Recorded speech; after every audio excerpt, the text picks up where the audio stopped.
Jepang tahu pada kala itu bahwa kekayaan alam Indonesia tidak terbatas pada rempah-rempah dan palawijanya. Karena bocoran salah satu intelijen Belanda yang mengetahui kandungan emas yang berlimpah serta bahan baku nikel yang tidak ada habisnya yang tertanam di negeri ini.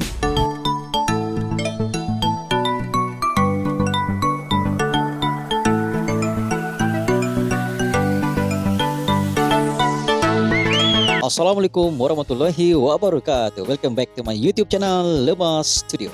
Bagi Anda yang first time di channel ini, saya ucapkan selamat datang, welcome to my YouTube channel. Selamat bergabung di channel ini. Dan bagi Anda yang telah pun subscribe ini channel, saya ucapkan terima kasih. Salam persahabatan, salam perdamaian, salam serupun pada Anda yang tengah menonton video di dalam ini channel. Sebagai makluman, Lemas Studio merupakan channel YouTube daripada Sabah, Malaysia dan lebih kepada konten video reaction guys. Dan ini merupakan permintaan daripada subscriber. Video kali ini berjudul Kebangkitan Indonesia Guncang Dunia Part 2. Wow, Guncang Dunia Part 2 guys. Dan sebelum itu, video ini saya dapat daripada channel Bagi-Bagi. Seperti biasa, jangan lupa berikan sokongan dan dukungan kepada channel Bagi-Bagi dengan memberikan subscribe, like, share dan juga komen guys. Karena apa? Channel Bagi-Bagi nantiasa memberikan kita informasi yang sangat berguna guys. Tanpa basa-basi guys, ayo kita sama-sama simak video ini dengan kiraan 3, 2, 1, go. Bagi-Bagi.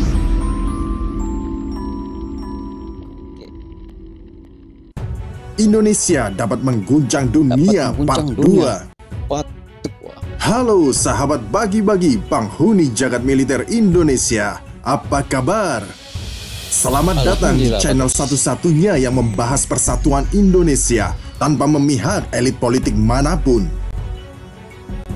Sahabat Bagi-Bagi, setelah membahas video pertama tentang kekuatan Indonesia yang berdasarkan suku dan budaya, kali ini kami akan membahas video kebangkitan Indonesia yang mengguncang dunia dari arah sumber daya alam. Oke, kita tengok. Kekuatan sumber daya alam suatu negara tidak bisa dipandang remeh karena untuk menggerakkan kekuatan tempur saat berperang, sumber daya alam adalah poin utama yang wajib dimiliki oleh negara kuat. Sejarah membuktikan peperangan-peperangan hanya dimenangkan oleh para penguasa sumber daya alam saja. Contohnya, Inggris dan Belanda yang mensuplai peperangan dunia pertama dan kedua dari hasil menjarah bumi kita tercinta ini. Sebelum kita mulai pembahasan ini, jangan lupa padamkan tombol merah dan hantam loncengnya agar kalian mendapat pelajaran berikutnya dari channel paling nasionalis ini. Sahabat Bagi-Bagi, setelah melihat kestabilan Inggris dan Belanda pada Perang Dunia Kedua, Kekaisaran Jepang mulai melirik asal-muasal pasukan kekuatan kedua negara tersebut. Oleh karena itu, Kekaisaran Jepang berusaha mendominasi Asia Timur dan sudah memulai perang dengan Republik Tiongkok pada tahun 1937. Tetapi, Perang Dunia secara signifikan pecah pada 1 September 1939. Dengan diinvasinya Polandia oleh Jerman yang diikuti serangkaian perang terhadap Prancis dan Britania Raya atau Inggris. Kekuatan Inggris mulai dirisaukan Jepang yang ingin menjadi satu-satunya penguasa di Asia. Jepang dapat melihat salah satu sumber kekuatan negara-negara di Eropa, salah satunya datang dari Indonesia. Sahabat Bagi-Bagi, dengan mengetahui kekuatan Inggris dan Belanda yang datangnya dari Indonesia, Jepang kemudian bersikap reaktif dan ingin memutus pasokan tersebut. Karena cita-cita Jepang ingin membentuk kekuasaan di Asia Raya dengan gerakan 3A, yaitu Jepang Cahaya Asia, Jepang Pelindung Asia, dan Jepang Pemimpin Asia. Dengan propaganda tersebut, Jepang berharap seluruh kekuasaan dan kekayaan Asia jatuh ke tangan Jepang. Sahabat Bagi-Bagi, pemerintah Jepang dengan cepat memulai memanfaatkan data-data intelijen untuk merancang propaganda yang dapat menarik simpati rakyat Indonesia. Jepang memahami budaya lokal Indonesia yang mengaitkan peristiwa-peristiwa sebagai akibat dari hal-hal yang berbau metafisika. Misalnya, mengenai ramalan Jayabaya tentang datangnya bangsa berkulit kuning yang akan mengusir bangsa kulit putih. Propaganda itu akhirnya menarik perhatian masyarakat Indonesia, sehingga kedatangan pasukan Jepang disambut gembira oleh rakyat Indonesia pada kala itu. Oh, itu rupanya Dengan ceritanya, guys. berbondong-bondongnya penjajah yang datang ke Indonesia, bisa kita simpulkan bahwa bukan hanya kekayaan rempah-rempah dan palawija yang terdapat di negeri ini, tetapi sumber daya alam yang melebihi ekspektasi kita yang terdapat di negeri ini. Jepang tahu pada kala itu bahwa kekayaan alam Indonesia tidak terbatas pada rempah-rempah dan palawijanya. Karena bocoran salah satu intelijen Belanda yang mengetahui kandungan emas yang berlimpah serta bahan baku nikel yang tidak ada habisnya yang tertanam di negeri ini. Kekaisaran Jepang mengetahui peperangan akan berlangsung dengan sangat lama. Dengan sumber daya emas dan bahan nikel untuk membuat perlengkapan senjata, maka mutlak menguasai Indonesia adalah kunci menguasai dunia. Sahabat itu punya, guys. bagi-bagi, Indonesia seperti yang kita ketahui, dapat hingga menguasai saat dunia. ini pun Wow. asing dan asing masih mengincar kekayaan alam kita. Seperti halnya yang kita ketahui, seperti emas, kita memilikinya dengan begitu melimpah. Sebut saja yang terdapat di Jayapura, yang sayangnya kini dikelola oleh PT Freeport yang setiap harinya menghasilkan sekitar 240 kg emas. Bayangkan, bila kekayaan ini untuk menguatkan Sang Garuda, sudah berapa besar pendanaan alutsista yang kita miliki.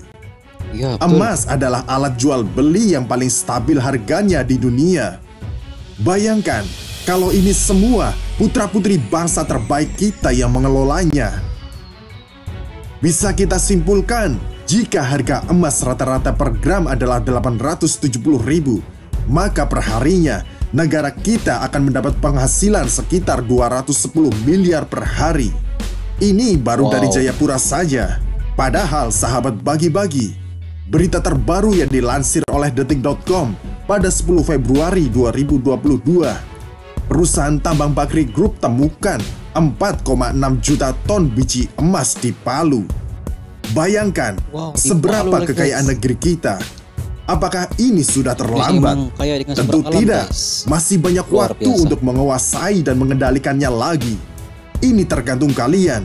Apakah kalian mau dijadikan bodoh dengan berjoget di TikTok atau dibodohi oleh kekayaan-kekayaan semu seperti Bimomo dan kawan-kawan?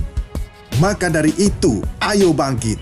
Masih banyak tugas kita sebagai penerus para pahlawan ini. Iya, betul. Belum lagi kekayaan migas kita di Natuna yang menjadi kekayaan gas alam terbesar di dunia.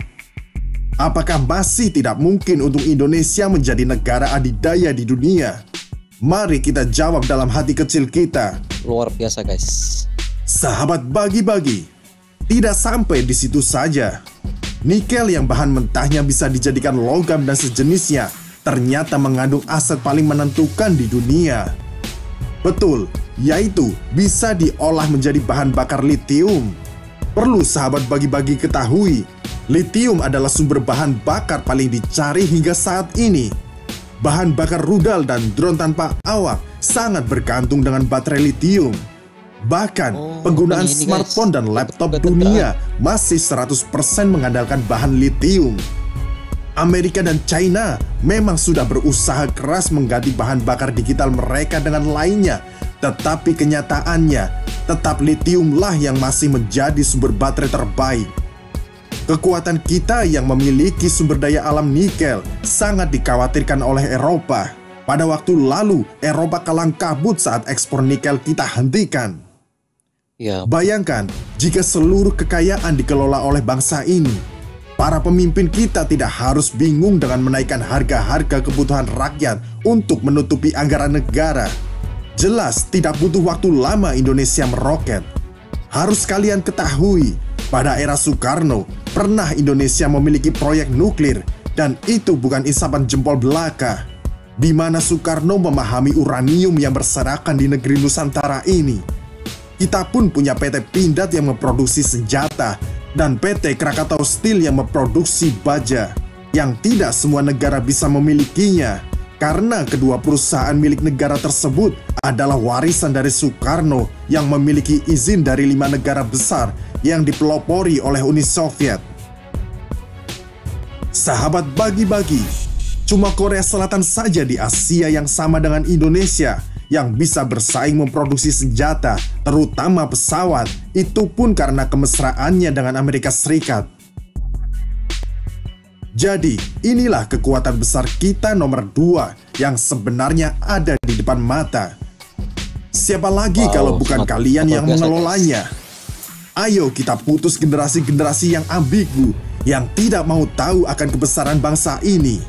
Mau jadi apa para keturunanmu bila ini semua terputus di kamu?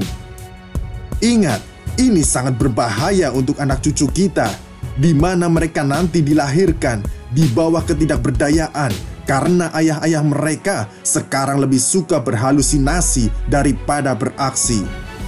Saatnya rapatkan barisan, dekatkan lagi persaudaraan, gunakan produk-produk Indonesia, pegang kembali kendali sang Garuda dari para boneka. Ingat tagline ini di hati kita. Kita bisa karena kita Spartan Nusantara.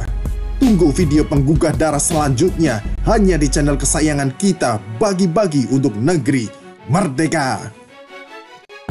Merdeka. Demikianlah video daripada channel Bagi-Bagi. Pada kali ini saya melihat isu yang sangat berguna dan sangat memberi motivasi ini dibangkitkan oleh channel Bagi-Bagi ini, memberi inspirasi dan membuka minda kepada warga Indonesia guys, terutama sekali golongan muda-mudi, supaya jangan berjoget di TikTok guys, jangan hanyut di alam maya. Bangkitlah, bangunkanlah aset yang ada di Indonesia agar menjadi suatu yang berguna kepada seluruh masyarakat Indonesia guys. Dan dalam video ini jelas memperlihatkan kekayaan sumber alam yang ada di Indonesia guys. Selain kekayaan rempah-rempahnya, kekayaan wisatanya, kekayaan emasnya, kekayaan sumber gasnya. Wow, Indonesia memang mempunyai satu kelebihan karena mempunyai sumber alam yang sangat banyak guys. Tidak heranlah ramai di negara luar sana yang ingin menjadi sahabat karib kepada Indonesia dengan tujuan mendapat kelebihan untuk bahan-bahan mentah seperti begini guys. Namun Indonesia mempunyai kepemimpinan yang sangat bijak dan mempunyai pandangan yang cukup jauh, dimulai pada Presiden Soekarno guys, dan disambung oleh presiden yang selepasnya. Mereka menyambung kerja yang dibuat oleh Presiden Soekarno. Ini membuat negara luar semakin terkesima dan terkejut dan tidak tahu mau buat apa sekiranya Indonesia, sebagai contoh, pada awal tahun yang lalu menahan penghantaran bahan mentah ke luar negara, dan mereka terkejut guys, sebab mereka memerlukan benda-benda seperti begini, dan sumber alam ini hanya ada di Indonesia guys. Dan sekiranya aset ini ataupun benda-benda sumber alam ini digunakan sepenuhnya oleh Indonesia, maka Indonesia tidak mustahil guys. Satu langkah yang sangat positif ke arah negara maju dan mempunyai kekuatan militer yang terkuat di dunia guys. Itu sebagian dari pandangan Lebah Studio. Mungkin Anda punya pandangan sendiri pada video ini, Anda boleh komen di bawah guys. Sekian, kita jumpa lagi di next video. Assalamualaikum, bye bye.